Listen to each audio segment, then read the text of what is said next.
اساتذہ کرام اور میرے عزیز ساتھیوں، السلام علیکم۔ آج مجھے اس موضوع پر لفظ کو شائع کرنے کا موقع ملا ہے۔ اس کا عنوان ہے یوم دفاع۔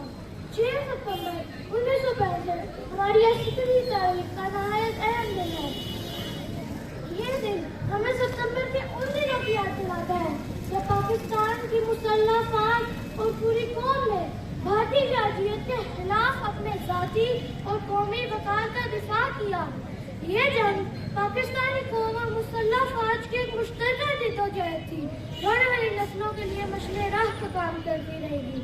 اس روز پوری قوم اور فوج کے افسروں اور جوانوں نے باہر مل کر رفاقت کے سچے جذبے کے ساتھ بزدل، مکار اور عیال دشمن کے ناپاک اور گھناؤنے عزائم کو خاک میں ملا دیا۔ یہ حقیقت ہے کہ جنگ ہتھیاروں سے نہیں بلکہ جذبوں سے جیتی جاتی ہے۔ اس وقت یہ جذبے پاکستانی قوم میں بیدار تھے۔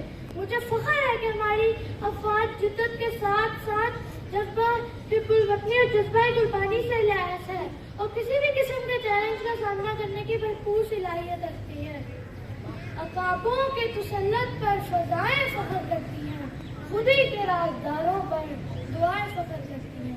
معزز سامعین، 1965 کی جنگ میں پاک افواج نے ملک کی سرحدوں کا دفاع باوقار انداز میں کرتے ہوئے پوری دنیا کو باور کر دیا کہ ہم ایک زندہ قوم ہے۔ اس کے ثبوت اپنی دھرتی پر اٹھنے والی ہر انگلی کو توڑنے اور دیکھنے والی ہر میلی آنکھ کو پھوڑنے کی صلاحیت رکھتے ہیں۔ جان مار دیتے ہیں لیکن وطن پر آج نہیں آنے دیتے۔ اس کا بہترین مظاہرہ 6 ستمبر 1965 کو کیا گیا۔ آخر میں کہنا چاہتا ہوں کہ دفاع پاکستان کے جذبے کو صرف 6 ستمبر تک ہی محدود نہیں رکھنا چاہیے بلکہ ہمیں اسے ہماری عملی زندگی کے ہر شعبے میں شامل کرنے کی ضرورت ہے۔